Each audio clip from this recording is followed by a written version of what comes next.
Hello aspirants, this is Win with CA YouTube channel. So என்னோட class mainly for SSC RRB banking studentsக்கான daily current affairs class update பண்ணிட்டு வரேன். So வாங்க classக்குள்ள போலாம். October 22 உடைய current affairs revision பார்ப்போம். First news. So இந்தியாவிலேயே first time DNA based elephant census எடுத்திருக்காங்க. So டோட்டலாக இந்தியாவில் 22,446 எலிஃபண்ட் இருக்கதா இப்போ ரெக்கார்ட் பண்ணியிருக்காங்க. ஸோ இதுலேயே வந்து பார்த்தோம்னா ஸ்டேட் எந்த ஸ்டேட்டில் இந்த எலிஃபண்ட்ஸ் நம்மளுக்கு அதிகமாக இருக்குன்னு பார்த்தோம்னா கர்நாடகா ஸ்டேட் தான். ஸோ இது வந்து ஜெனட்டிக் சிக்னேச்சர் மெத்தட் யூஸ் பண்ணி சென்சஸ் எடுத்திருக்காங்க. Second news, the wildlife photographer of the year 2025 win பண்ணவங்க Wim Van Den Heever. So இவரோட அந்த ஃபோட்டோ வந்து கோஸ்ட் டவுன் விசிட்டர், அந்த கோஸ்ட் ஒரு பங்களாக்கு முன்னாடி ஒரு ஹைனா வந்து நின்ற மாதிரி வந்து ஒரு ஃபோட்டோ தான் வந்து வின் பண்ணியிருக்கு. Third news, Halo India university games ராஜஸ்தானில் நடக்குது. ஸோ இது வந்து நம்மளுடைய அத்லெட்ஸோட திறமையை வேர்ல்டு வைடாக நேஷ்னல் லெவலில் காமிக்கிறதுக்கான ஒரு ப்ரோக்ராம். ஃபர்ஸ்ட் இந்தியன், அதாவது 8,000 மீட்டர் பீக்ஸில் ஏறின ஃபர்ஸ்ட் இந்தியன் அப்படின்ற பெருமை பரத் அமிமணி அவர்கள் அடைஞ்சிருக்காங்க.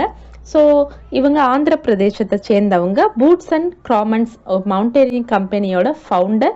ஸோ இப்போ லாஸ்ட்டாக அவர் ஏறின மவுண்டன் வந்து பார்த்தோம்னா ஷோ ஓயு. இது வேர்ல்டுலேயே 6th highest mountain.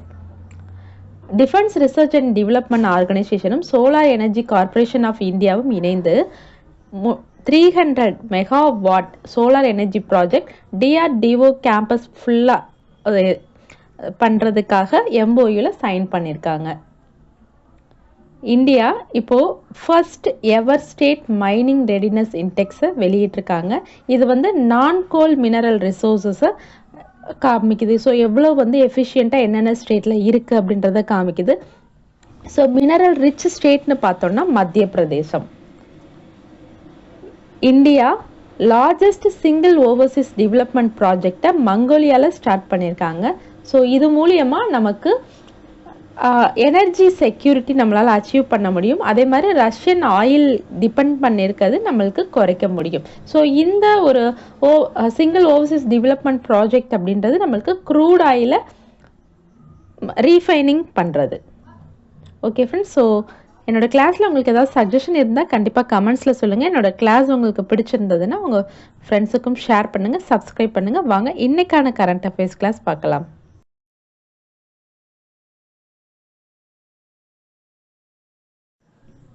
Fourth south Asian senior athletics championship 2025.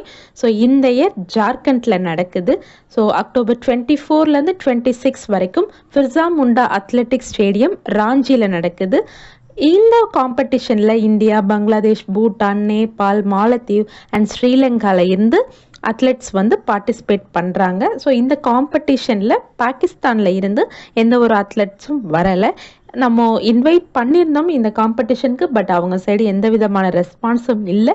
So இந்த சாம்பியன்ஷிப்பில் SAAFல பாகிஸ்தான் அப்படின்றது பார்ட்டிசிபேட் பண்ணலை. இந்த SAAFோட மாஸ்கட் அப்படின்னு வந்து பார்த்தோம்னா டால்மா. அதாவது இது வந்து எதை வந்து சொல்கிறாங்க அப்படின்னா, so it's shows symbol of strength and கிரேஸை தான் வந்துட்டு அது வந்து ஷோ பண்ணுது. அதாவது இந்த டால்மா அப்படின்ற நேம் வந்து ஃபர்ஸ்ட் அவங்க எங்கேருந்து இன்ஸ்பயர் பண்ணாங்க அப்படின்னா, ஜார்க்கண்டோட ஸ்டேட் அனிமல் அந்த elephant name Dalma wild life sanctuary இருக்குது. ஸோ அதுலேருந்து தான் இந்த டால்மா அப்படின்ற நேம் எடுத்தாங்க. ஸோ இந்த நியூஸில் நம்மளுக்கு இம்பார்ட்டண்ட்டாக தெரிஞ்சுக்க வேண்டிய point, fourth south Asian senior athletic championship 2025 யார் வந்து ஹோஸ்ட் பண்ணுறாங்க? ஜார்க்கண்ட் தான் ஹோஸ்ட் பண்ணுறாங்க. ஸோ அதோட மாஸ்கட் நேம் என்ன? டால்மா. அவ்வளோதான்.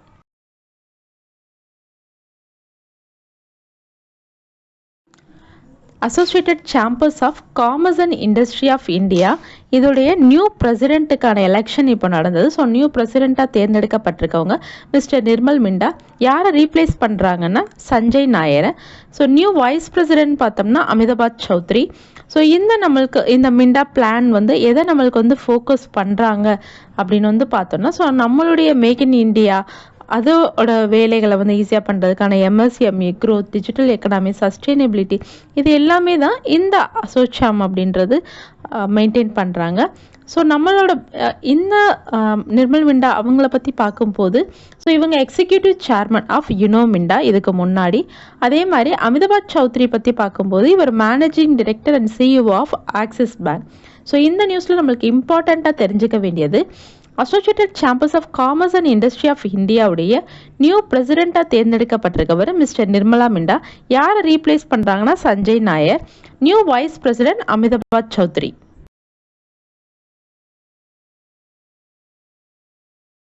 11th India international science festival IISF இந்த வருஷம் டிசம்பர் 6லேருந்து 9 வரைக்கும் நடக்க இருக்கு பஞ்சாப் யூனிவர்சிட்டி சண்டிகரில்.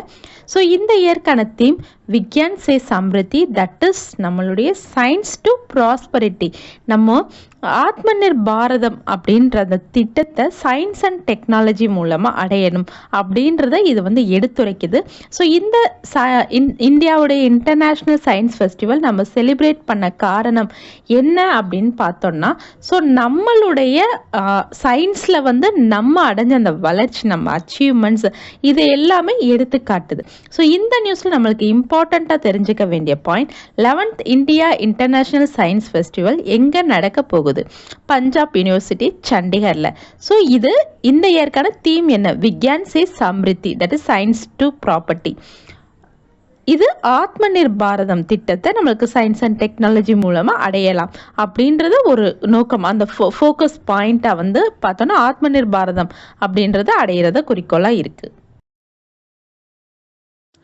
All India institute of Ayurveda AIIA இப்போது அதனுடைய 9th ஃபவுண்டேஷன் டேவை செலிப்ரேட் பண்ணுது அக்டோபர் 17, 2025 நியூ டெல்லியில். இந்த நியூஸ் பார்க்கும்போது நான் ஃபஸ்ட்டு அக்டோபர் அந்த ஃபஸ்ட் வீக்கில் ஒரு நியூஸ் பார்த்துருப்போம்.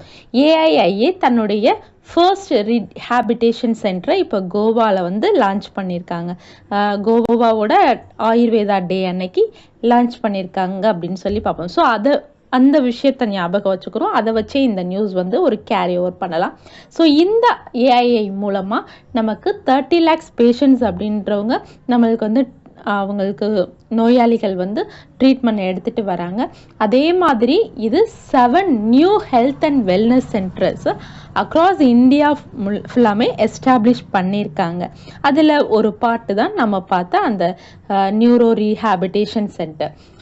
தென் 73 நேஷ்னல் அண்ட் இன்டர்நேஷ்னல் MOUவில் சைன் பண்ணியிருக்காங்க. எதுக்காக அப்படின்னு பார்த்தோம்னா, ஸோ நம்மளுக்கு குளோபல் ரிசர்ச் அண்ட் எஜுகேஷன் ஆயுர்வேதாவில் இருக்கணும் அப்படின்றதுக்காகத்தான். ஸோ இந்த நியூஸில் நம்மளுக்கு இம்பார்ட்டண்ட்டாக தெரிஞ்சுக்க வேண்டியது, all India institute of Ayurveda தன்னுடைய 9th ஃபவுண்டேஷன் டேவை எங்கே செலிப்ரேட் பண்ணுறாங்க? நியூ டெல்லியில்.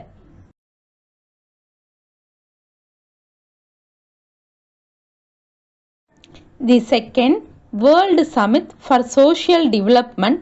ஸோ இந்த இயர் தோஹா கத்தாரில் நவம்பர் 4லேருந்து 6 வரைக்கும் நடக்க இருக்குது. ஸோ இதுக்கு முன்னாடி 30 years பேக்கில் நடந்தது கோபன்ஹேகனில். ஸோ அதுக்கப்புறம் இப்போ தான் வந்துட்டு நடக்குது. இப்போ நடக்கிற இந்த கான்ஃபரன்ஸ் மோஸ்ட்லி இந்த சமிட் எதை பேஸ் பண்ணி இருக்கும் அப்படின்னு பார்த்தோம்னா, நார்மலாக வறுமை, சமத்துவமின்மை, அதே மாதிரி நம்மளுடைய அந்த சோஷியல் டெவலப்மெண்ட் இதிலெல்லாம் நம்ம அடைகிறதுக்கு என்ன பண்ணலாம் அப்படின்றதையும், அதுக்கப்புறம் எதிர்காலத்தில் நம்மளுக்கு ஃப்யூச்சரில் ஏதாவது ஒரு சவால் வந்துச்சு, சேலஞ்சஸ் வந்ததுன்னா அதை நம்ம எப்படி ஃபேஸ் பண்ணலாம் அப்படின்றதையும் சேர்த்து தான் வந்து இந்த சமிட்டில் வந்துட்டு டிஸ்கஸ் பண்ண போகிறாங்க. ஸோ இந்த நியூஸில் நமக்கு இம்பார்ட்டண்ட்டாக தெரிஞ்சுக்க வேண்டிய point, second world summit for social development எங்கே நடக்குது? தோஹா கத்தாரில்.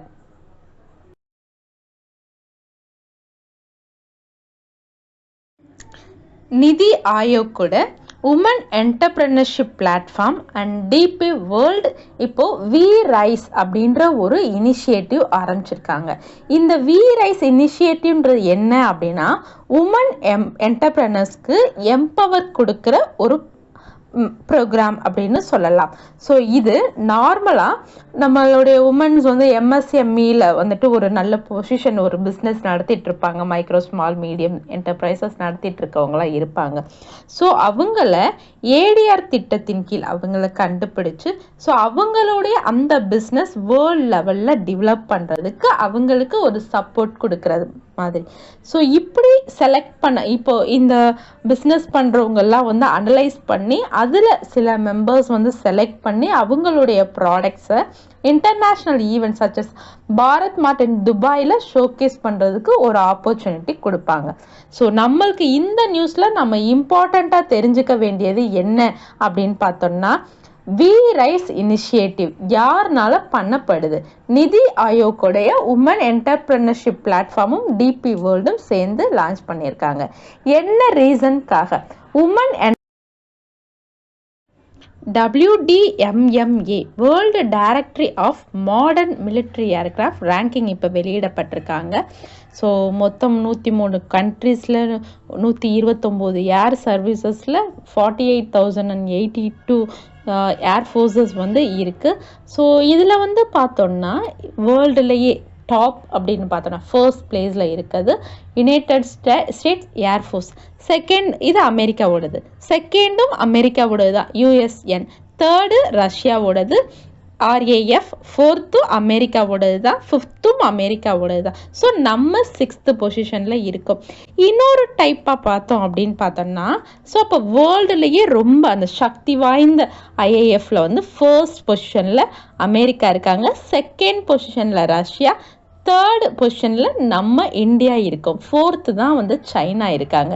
ஸோ இப்போ இதில் நம்ம ஒரு அச்சீவ்மெண்ட் பண்ணியிருக்கோம். என்னென்னா ஆல்ரெடி சைனா தான் தேர்ட் பிளேஸில் இருந்தது.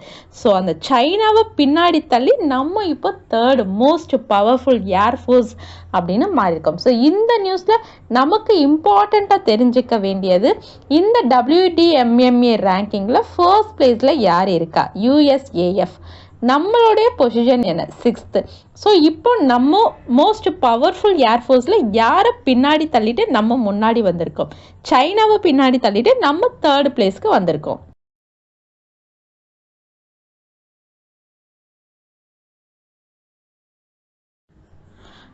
125th Indian football association shield 2025க்கு வாங்கியிருக்க ஃபுட்பால் டீம் நேம் மோகன் பாகன் சூப்பர் ஜெயின். ஸோ இதில் இந்த நியூஸில் நம்மளுக்கு இந்த இன்ஃபர்மேஷன் மட்டும் தெரிஞ்சால் போதும். ஃபுட்பால் டீமில் யாரும் 125th Indian football association shield வாங்கியிருக்காங்க? மோகன் Bagan super giant team. That's it.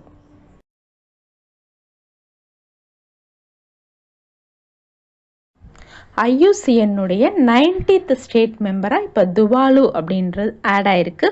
So இந்த IUCN இந்த வேர்டு நம்மளுக்கு ஒரு ஜஸ்ட் ஒரு க்ளூ வேர்ட் மாதிரி. இதுக்கு முன்னாடி பார்த்த நம்ம நியூஸ் வந்து பார்ப்போம். லாஸ்ட் வீக் நம்ம பார்த்துருப்போம். IUCN-க்கு வந்து நம்மளுடைய ஆசியாவிலேயே ஃபர்ஸ்ட் டைமாக விவேக் மேனன் அப்படின்றவங்க தேர்ந்தெடுக்கப்பட்டிருக்காங்க அப்படின்னு சொல்லி பார்த்துருப்போம். ஸோ ஜஸ்ட் இந்த மாதிரி வேர்ட்ஸ் எல்லாம் வரும்போது அதை மட்டும் நம்ம ரீகால் பண்ணிக்கிறோம். ஓகே, இந்த நியூஸ் பார்ப்போம். ஸோ IUCN-உடைய 90th ஸ்டேட் மெம்பராக துவாலு ஆட் ஆயிருக்காங்க. இந்த துவாலு வந்து பார்க்கும்போது இது பசிபிக் ஓஷன் ரேஞ்சில் வருது. வேர்ல்டுலேயே வந்து பார்த்தோம்னா 4th smallest country in the world. Okay, so இந்த நியூஸில் நமக்கு இம்பார்ட்டண்ட்டாக தெரிஞ்சுக்க வேண்டிய பாயிண்ட், IUCN-ஓட 90th ஸ்டேட் மெம்பராக யார் ஆட் ஆயிருக்காங்க? Tuvalu. That's it. Okay friends, so இதோட இன்னைக்கு கிளாஸ் முடியுது. என்னோட கிளாஸில் உங்களுக்கு ஏதாவது சஜஷன் இருந்தால் கண்டிப்பாக கமெண்ட்ஸில் சொல்லுங்கள். என்னோட கிளாஸ் உங்களுக்கு பிடிச்சிருந்ததுன்னா சப்ஸ்கிரைப் பண்ணுங்கள். தேங்க்யூ.